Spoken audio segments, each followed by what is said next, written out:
YouTube channel देसी कहानी star में आप सभी का एक बार फिर से स्वागत है। तो श्रोताओं, आज की कहानी बहुत ही दर्द भरी कहानी है। दो छोटे छोटे भाई बहनों की कहानी है। किस प्रकार से एक भाई अपनी बहन से जुदा होने के पश्चात भी कैसे प्रेम करता है, कैसे भाई बहन का अटूट प्रेम सफल होता है। ये एक मार्मिक कहानी है।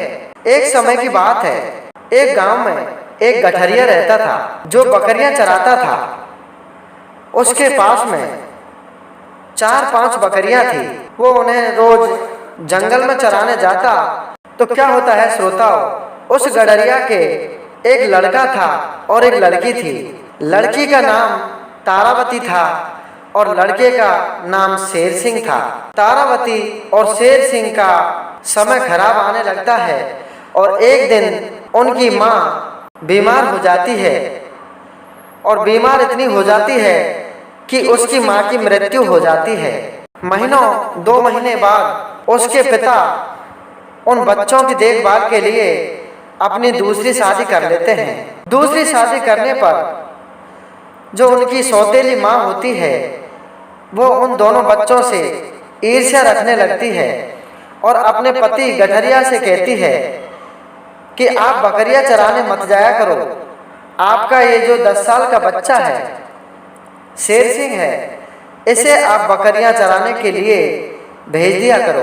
तो श्रोताओं, सौतेली माँ छोटे से 10 साल के शेर सिंह को बकरियां चराने के लिए जंगल में भेज देती है। तो एक दिन क्या होता है भक्तों, शेर सिंह के पास में जंगल में एक भयंकर शेर आ जाता है और कहने लगता है कि हे बालक, मुझे बहुत तेज भूख लगी है और मैं अब तुम्हें खाऊंगा या तुम्हारी बकरियों को खाऊंगा। बताओ, अब मुझे भोजन के लिए तुम स्वयं आओगे या तुम्हारी कोई भी एक बकरी आएगी? तो शेर सिंह कहता है, इस बात की अनुमति आपको अभी नहीं दे सकता। मैं अपने माता पिता और एक मेरी बहन है तारावती, उससे पूछ करके आऊँगा। वो जैसा कहेंगे वैसा मैं आपको कल जवाब दे दूंगा। कल तक आप मुझे यहीं मिलना। तो शेर सोचने लगता है कि चलो इस छोटे से बच्चे की बात पर विश्वास कर लेते हैं। तो क्या होता है श्रोताओं, शाम के वक्त जब शेर सिंह अपने घर पर जाता है तो अपने माता पिता से पूछता है कि आज जंगल में मेरे पास में एक नहर आ गया और वो शेर मुझसे कहने लगा कि या तो मुझे तुम चाहिए या फिर तुम्हारी 1-2 बकरी चाहिए। उसका पिता कहने लगा कि तू बकरियां चराने के वजह से झूठ बोलता है, ऐसा कुछ भी नहीं है। मेरी बकरियां अगर एक भी कम हो गई तो मैं तेरी खाल उतार लूँगा। मुझे तेरी परवाह नहीं है, मुझे मेरी बकरियों की परवाह है। फिर वो अपनी सौतेली माँ से पूछता है कि माता, इस प्रकार से मुझे शेर ने कहा कि मुझे या तो खाने के लिए बकरी दे दो या फिर तुम खुद मुझे खाने का शिकार बन जाओ।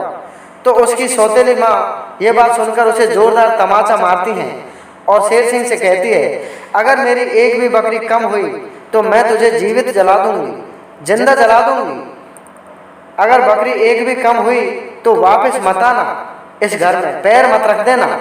तो क्या होता है श्रोताओं, बच्चा रोता हुआ अपनी बहन तारावती के पास में गया और कहने लगा कि बहना, आज इस प्रकार से मुझे शेर ने कहा है कि आप अपने माँ बाप को, बहनों को पूछ करके आइए कि मुझे बकरी खिलाओगे या फिर तुम खुद मुझे खाने का शिकार बनोगे।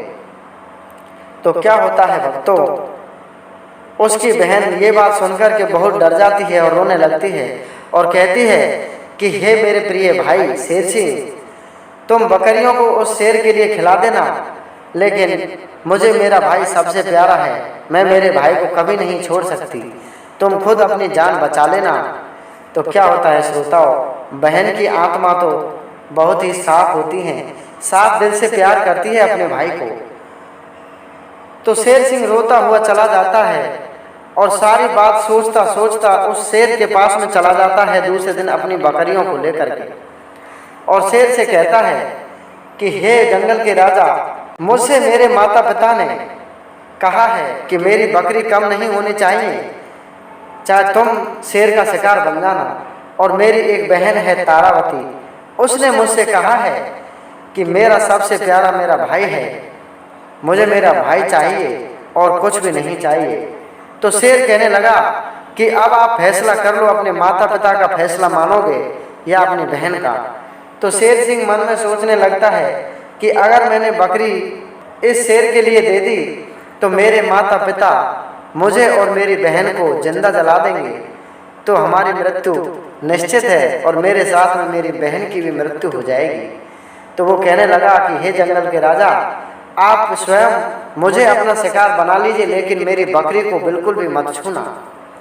तो क्या होता है श्रोताओ, शेर 2 मिनट में उस बच्चे को चट कर जाता है। तो रोजाना की तरह इधर तो शेर सिंह खत्म हो जाता है और उधर शेर सिंह की बहन तारावती शेर सिंह के लिए रोटी लेकर के हाथ में आ रही है जंगल की तरफ। और अपने भाई को ढूंढते हुए उसे शाम का वक्त हो जाता है। तारावती रोती रहती है और अपने भाई को ढूंढती रहती है, लेकिन उसे शेर सिंह नहीं मिला, क्योंकि उसे तो शेर खा गया था। तो क्या होता है श्रोताओ, एक स्थान पर आकर के और तारावती शेर सिंह की बहन रुक जाती है और देखती है कि चारों तरफ खून ही खून पड़ा है। खून को देख करके तारावती तुरंत समझ जाती है कि मेरे भाई को आज शेर खा गया।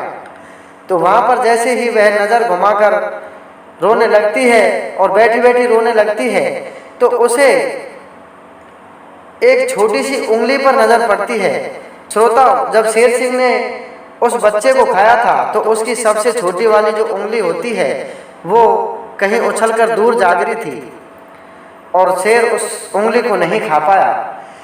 तो तारावती रोते हुए अपने भाई की छोटी वाली उंगली को उठा करके ले आती है और उसे अपने हृदय से लगाकर रोने लगती है और अपने घर पर आकर उसे एक अलमारी में रख देती है, एक टांड में रख देती है।